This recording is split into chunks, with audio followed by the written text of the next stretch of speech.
This is one of my favorite ways. Tip number one, outwardly speak it, what you're grateful for, and then pause and be still.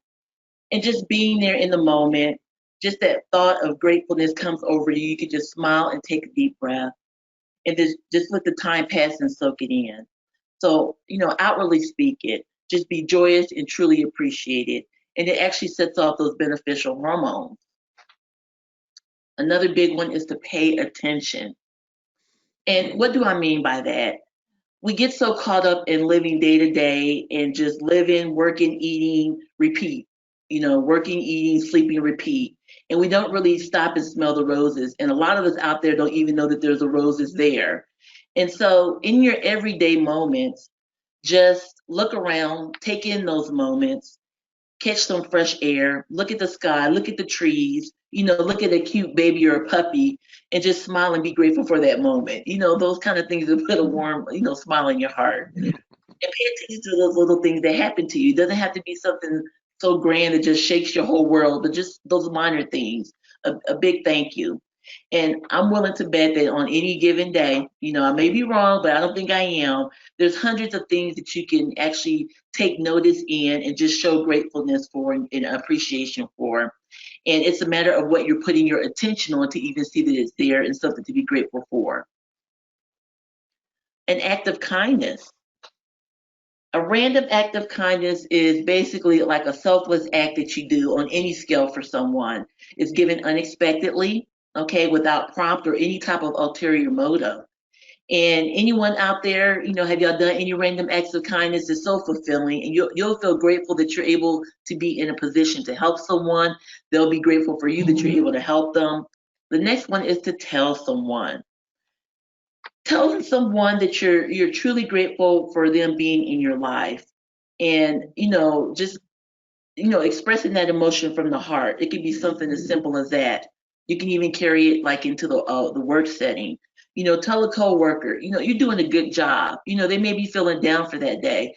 I'm really grateful that you're here doing this work. You're doing a great job, and thank you for your service. Boom.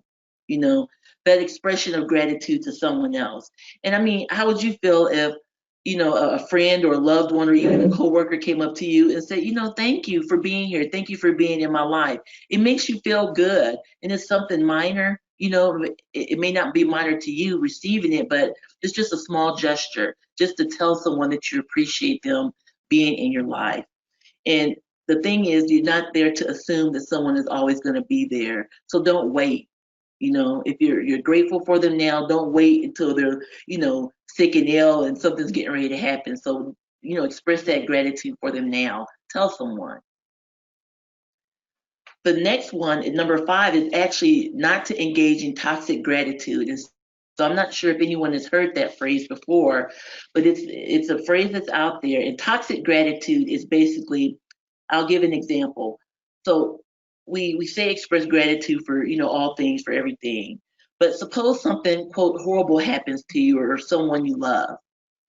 The next thing you know, you're smiling, you're trying to keep a good face and keeping up a good appearances. Well, I mean, that's not okay. There's an occasion to feel sad and to feel upset. And so toxic gratitude is when you're saying, oh, I'm grateful, when you're not letting your true emotions go out. If something has happened to you and you're sad, you're a human being. You're allowed to express your sadness and your grief, even your anger, and it's not saying, oh, I'm just grateful for it, but go through your human emotions, go through your human emotions. Then after the healing is starting to set in, after things are starting to settle, maybe there might be something that you can, pull from that situation or outcome, that you can find something to be grateful for, about it. So don't immediately engage in this toxic gratitude because it's not beneficial. It's covering up how you truly feel as a human being and your emotions. So you're entitled to that. Okay. And it's like, don't let other people say, oh, well, it could be worse, go through your emotion. So that's what toxic gratitude is trying to be grateful for something you don't have to be grateful for at that moment in time. Okay. The 6th way is actually to journal. Journal out your gratitude.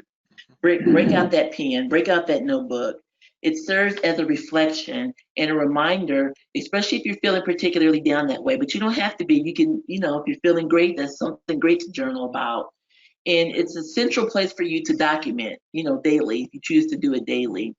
And this is where you have to recall something grateful about, something that you've experienced during the day, how you felt, or just to kind of get your overall thoughts down about what you're doing or you're feeling for that day.